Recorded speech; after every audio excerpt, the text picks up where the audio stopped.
বাংলাদেশের ক্ষমতাচ্যুত প্রধানমন্ত্রী শেখ হাসিনার একটি অডিও ক্লিপ ভাইরাল হয়েছে।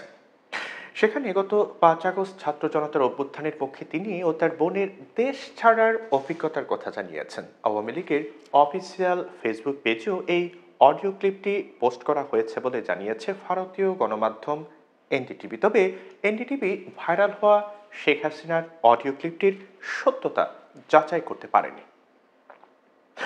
এই অডিও ক্লিপে কান্নাজড়িত কণ্ঠে শেখ হাসিনা বলেন, মাত্র 20 থেকে 25 মিনিটের ব্যবধানে মৃত্যুর হাত থেকে রক্ষা পেয়েছি আমরা। আমি 21 আগস্টের হামলা থেকে বেঁচেছি, কোটালীপাড়ায় বোমা হামলা থেকে বেঁচেছি, 5 আগস্টের হামলা থেকে বেঁচেছি। নিশ্চয়ই আল্লাহর ইচ্ছে রয়েছে, নয়তো আমি এবার বাঁচতাম না।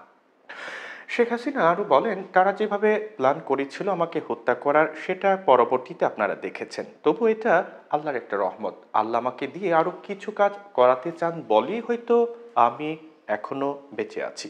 যদিও আমার কষ্ট হচ্ছে, আমি আমার দেশ ছাড়া, ঘর ছাড়া, তারা সব কিছু জ্বালিয়ে পুড়িয়ে দিয়েছে। প্রসঙ্গত গত 5 আগস্ট ছাত্র জনতার অভ্যুত্থানের মুখে সাবেক প্রধানমন্ত্রী শেখ হাসিনা ও তার বোন শেখ রেহানা ভারতে আশ্রয় নেন। এরপর থেকেই ভারতের তারা বসবাস করছেন। এনডিটিভি বলছে যে ক্ষমতাচ্যুত সাবেক এই প্রধানমন্ত্রী ভারতের নাগরিকত্ব গ্রহণ করেছেন কিনা সে বিষয়ে কোনো তথ্য নেই বাংলাদেশের পররাষ্ট্র মন্ত্রণালয়ের কাছে। এদিকে বাংলাদেশের অন্তর্বর্তীকালীন সরকার ভারত সরকারকে শেখ হাসিনাকে প্রত্যর্পণ করার আহ্বান জানিয়েছে এবং পররাষ্ট্র মন্ত্রণালয় একটি কূটনৈতিক নোট পাঠিয়েছে, যদিও পরবর্তীতে এর কোনো প্রতিক্রিয়া জানায়নি ভারত সরকার।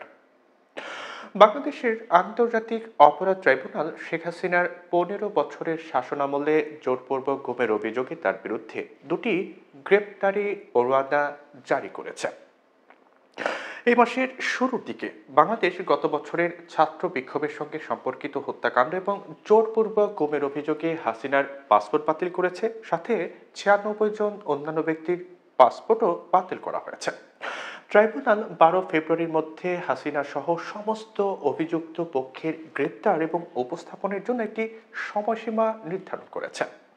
গণমাধ্যমের খবরে বলা হচ্ছে যে শেখ হাসিনার 15 বছরের শাসনামলে ব্যাপক মানবাধিকার লঙ্ঘন, তার রাজনৈতিক বিরোধীদের গণহারে আটক এবং বিচার বহির্ভূত হত্যাকাণ্ডের ঘটনা ঘটেছে। আইসিটি হাসিনার বিরুদ্ধে গণহত্যা এবং মানবতা বিরোধী অপরাধের অভিযোগ সহ বেশ কয়েকটি মামলা দায়ের করেছে। অন্তর্বর্তীকালীন সরকারের দ্বারা গঠিত একটি কমিশন তার শাসনকালে 1676টি জোরপূর্বক গুমের অভিযোগ পেয়েছে, যার মধ্যে 27 ভাগ ভুক্তভোগী এখনও নিখোঁজ রয়েছেন।